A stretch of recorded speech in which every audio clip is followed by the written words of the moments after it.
group of bank robbers held an entire city hostage without firing a single shot. No guns, no bloodshed, just regular thieves vanishing with a loot of more than $20 million. Welcome to the story of the Banco Río heist, a robbery so daring that it became the stuff of legends. It was a typical Friday afternoon in the Buenos Aires suburb of Acassuso when the local police department received a call that would set off one of the most extraordinary heist stories in history. The report was simple but alarming. A bank robbery was in progress at the Banco Río, and the thieves were still inside. For the police, this was an opportunity. The thieves were trapped, or so they thought. As the officers surrounded the bank, anticipation and excitement filled the air. The news quickly spread, and the entire city was glued to their TV screens, watching the drama unfold live. The police felt confident. This was their chance to capture the criminals red-handed. Inside the bank, tensions were rising.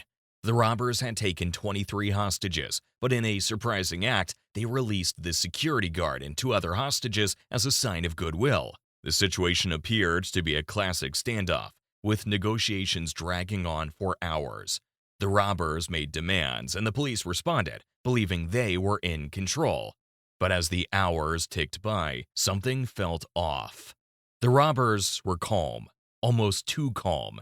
There were no gunshots, no threats of violence, just a waiting game that kept everyone on edge. Finally, after hours of waiting, the police stormed the bank. They expected a fierce confrontation, maybe even gunfire, but what they found was something no one could have anticipated. The robbers were gone, vanished without a trace. The hostages were safe, unharmed, and there was no sign of the thieves anywhere. The vault had been emptied, but the police didn't even realize what had been stolen until weeks later. As the officers searched the premises, they came across something strange. The thieves left a handwritten note taped to the wall. It said, "In a neighborhood of rich people, without weapons or grudges, it's just money, not love." The message was clear. The robbers had fooled everyone, right under the police's noses. They pulled off one of the most audacious heists in history, and all without firing a single shot. And where were these robbers when the police were raiding the bank? At their homes, munching on pizza, and watching the whole thing unfold on live television. For weeks, the city buzzed with speculation and disbelief. How could a group of robbers escape so flawlessly, leaving behind no clues? The heist seemed perfect, until it wasn't. The robbers had made a clean getaway, but the unraveling of this perfect crime began with one fatal mistake. One of the robbers' wives became tired of her husband's constant cheating and went straight to the police. Her testimony was all it took to start the domino effect. She'd seen the whole gang work on the operation in her garage and was able to ID all of them, except the 2 who had never been to her garage. One by one, the robbers were caught, each arrest revealing more details about the heist. The first to be captured was the man in the gray suit, who'd orchestrated the standoff from within the bank. He was the one negotiating with the police. The one who had the entire Argentina wrapped around his finger for those 2 hours. This man was Luis Mario Vitette Sellanes. Now, Vitette wasn't just any ordinary thief. He was a master of disguise, deception, and manipulation. Born in Uruguay, Vitette was a charismatic conman who spent much of his life involved in crime.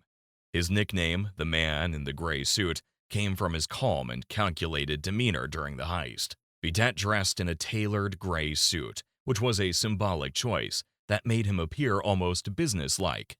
His ability to negotiate with the police while maintaining a cool, collected facade earned him a reputation as a criminal mastermind. But what made Vitette truly dangerous wasn't just his appearance, it was his ability to think several steps ahead. Soon after Vitette's arrest, the other members of the gang were also rounded up, and the intricate details of their master plan were revealed like pieces of a puzzle. But the real genius of the Banco Río heist lay beneath the surface. Months before the heist, Araujo and his team began digging a tunnel from a nearby storm drain, leading directly into the bank's vault. This tunnel was no ordinary escape route. It was a marvel of criminal engineering. The gang reinforced it with concrete and made it large enough to comfortably move through. It was painful work that didn't just require physical effort, but also precise planning to make sure that it remained undetected. On the day of the heist, as Vitette and the others staged their elaborate ruse inside the bank, the rest of the gang was busy emptying the vault. They moved millions in cash, jewels, and other valuables through the tunnel. The stolen loot was then loaded into a getaway van parked blocks away from the bank, completely out of sight of the police. As the police prepared to storm the bank, the robbers were already making their escape. They walked out of the bank through the tunnel, unseen and unstoppable. And by the time the authorities realized they'd been duped, the gang was already miles away, munching on their pizza and enjoying the taste of freedom. As the arrest continued, the public became more and more eager to see how justice would be served. Araujo, who was the mastermind behind the entire operation, was captured last. His arrest brought an end to the gang's reign over Argentina, but their story was far from over. In court, each member of the gang was given their sentence. Some served time in prison, while others managed to negotiate deals that had them released early. Araujo himself served only a fraction of his sentence, and his time behind bars wasn't enough to dim the light of this legendary heist. As the years passed, the most interesting fact came to light. The heist began long before that fateful day in January 2006. It all started with Fernando Araujo, a man with a brilliant mind and a thirst for something more than an ordinary life. Araujo was an artist at heart, and to him, the heist wasn't just a crime, it was a masterpiece in the making. He spent years planning every little detail, from the fake weapons to the elaborate tunnel. His vision was clear, to pull off the perfect heist, one that would leave everyone in awe. But he couldn't do it alone, so he carefully selected a team, each member bringing their own unique skills to the table. And despite the complexity of the plan, none of them carried any real weapons.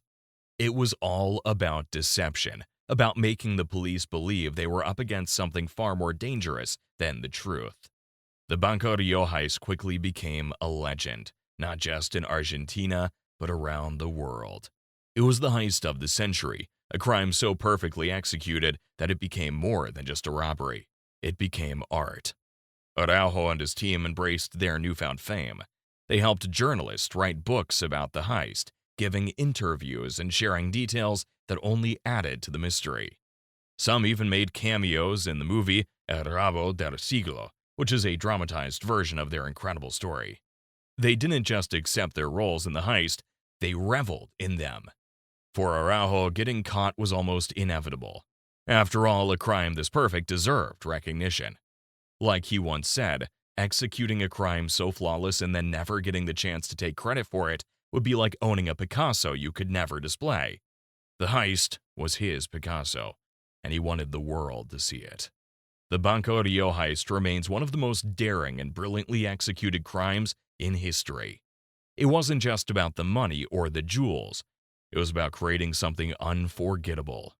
Araujo and his team pulled off the impossible, and in doing so, they etched their names into the archives of criminal history.